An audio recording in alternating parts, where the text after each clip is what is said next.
In the glitter of Lagos nights, Larry and Sarah looked like everything love should be. He was a marketing executive in Victoria Island, quick with charm and slower with guilt.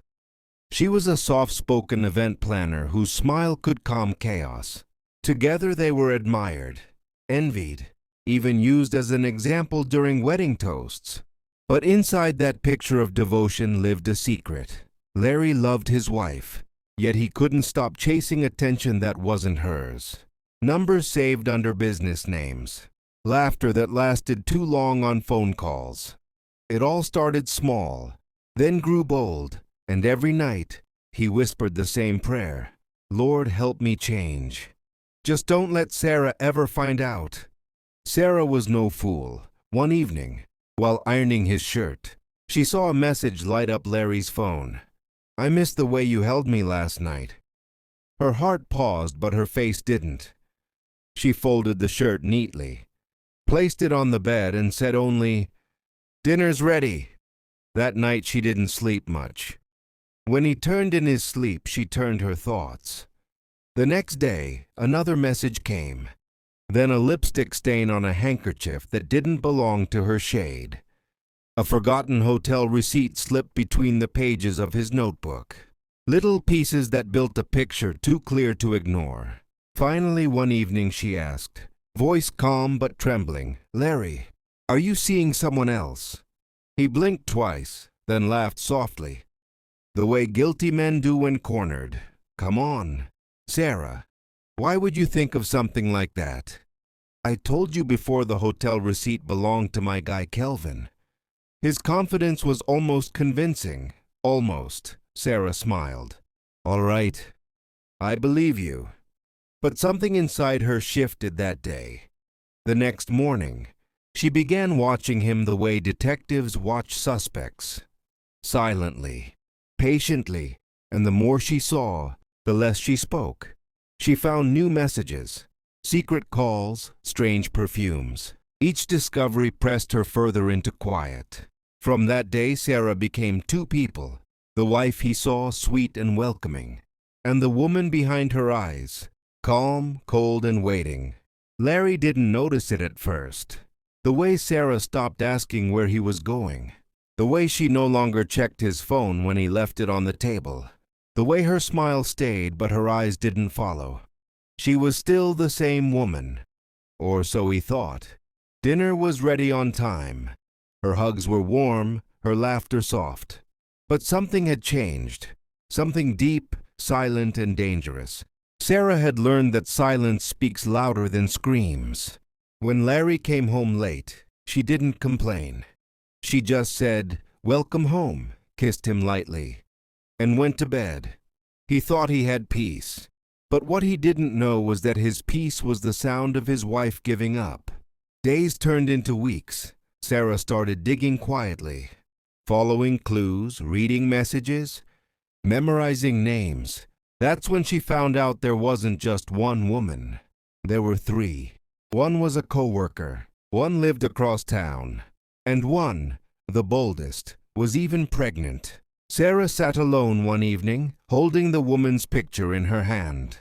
Her chest tightened, but no tears came. She had cried enough for one lifetime. When Larry came home, she looked up and smiled. "How was work?" she asked.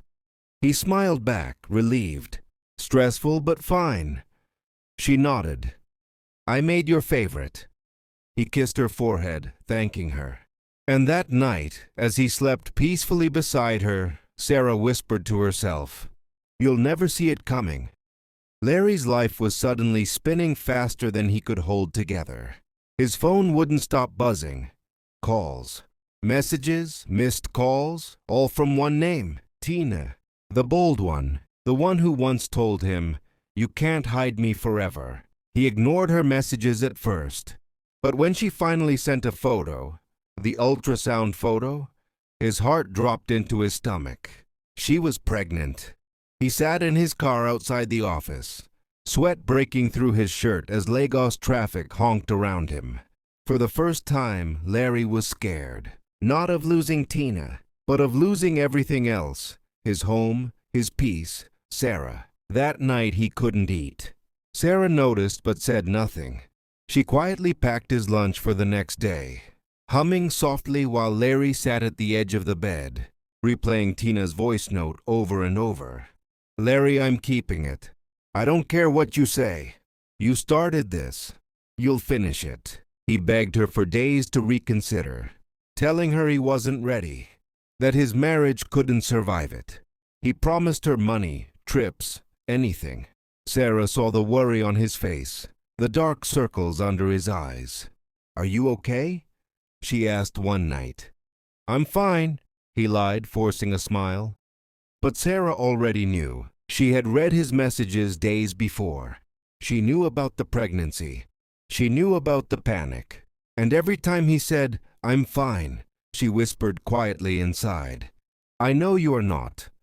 Weeks passed, and Tina finally sent a short message. "It's over. Don't ever call me again." Larry felt relief crash over him like a wave. He sighed deeply, thinking his prayers had worked. He didn't know that what he thought was mercy was only the beginning of judgment. Sarah, now colder and calmer than ever, looked at him one morning and said, "Larry, we should try for another baby." He smiled, grateful, unaware that she had already found her own kind of comfort in another man's arms, the same way he once found comfort in another woman's bed. And from that day, the balance began to shift. Months rolled by, and the storm seemed to calm. Larry was happier again, almost too happy. The messages stopped, the late-night calls faded, and Tina's name became a ghost he pretended never existed. Sarah was glowing, smiling more, talking more, cooking more. Larry thought she had finally moved on from whatever tension they once had. He didn't know that her peace came from somewhere else, from someone else. It started on an afternoon when Larry had gone for work, but was really across town. Sarah sat on the balcony, phone in hand, texting quietly. The man on the other end, Daniel, was gentle, attentive, and calm. He listened. He asked how her day was. He noticed the little things Larry had long stopped seeing. At first, she told herself it was just friendship. But loneliness has a way of turning comfort into temptation. And temptation, once entertained, always finds its way in. One evening, Larry came home late again. She didn't ask where he'd been. She just said, "Your food is on the table." Then she went to bed, phone tucked under her pillow, smiling faintly at a message that read, "I miss you already." Weeks later, Sarah missed her period, then another. The test confirmed it. She was pregnant. She sat in the bathroom for a long time, staring at the 2 pink lines. No tears, no laughter, just silence.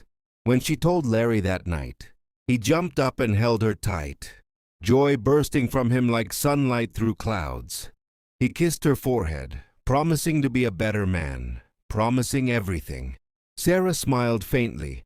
Her heart was quiet, because in that moment, she knew something he didn't. The baby growing inside her wasn't his. Still, she watched him talk about baby names and nursery colors, about how this time he'd be more present, more loving, more true. She just nodded and whispered, "I know." The day Sarah gave birth, the sky over Lagos was clear. Soft clouds, calm breeze. Larry held her hand through the delivery, whispering prayers under his breath. When the baby's cry filled the room, he broke down in tears. A boy. His boy. At least that's what he believed. He named him Ethan, after his late father. He kissed Sarah's forehead, thanking God for mercy, for grace, for another chance. He didn't know that sometimes God's silence is not approval, it's observation. Weeks turned into months. Larry became a new man, waking early to feed the baby, changing diapers, singing lullabies off-key. He told his friends, "I've learned my lesson. My family is all that matters now." And in many ways, he meant it. But habits die slowly. Every now and then, an old number would flash across his phone. Every now and then, temptation would whisper again. And though he tried to fight it, he still slipped. just not as loudly as before. Sarah saw it all. The little lies, the hushed calls, the perfume that wasn't hers. She said nothing. Her silence had become her power. One Sunday afternoon, Larry took Ethan to the playground. He pushed the swing gently, laughing, watching his son giggle with joy. Other parents smiled, watching a father so in love with his child. A few meters away, Sarah sat quietly on a bench, her sunglasses hiding the story her eyes would tell.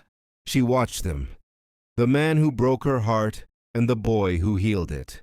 And for a moment, peace washed over her. Larry waved from a distance, smiling, shouting, "Babe, take a picture of us." She lifted her phone slowly, framed the scene, father and son, sunlight and laughter, and took the shot. A perfect picture, a perfect lie. As they walked home later, Larry held Ethan proudly, whispering his usual words of prayer. "God, please don't let my wife ever find out the things I've done." And beside him, Sarah smiled faintly, whispering her own silent prayer. "God, thank you that he'll never know the things I have done." The wind carried both prayers away, blending them into one truth. They both sinned. They both lost, but only one of them knew it.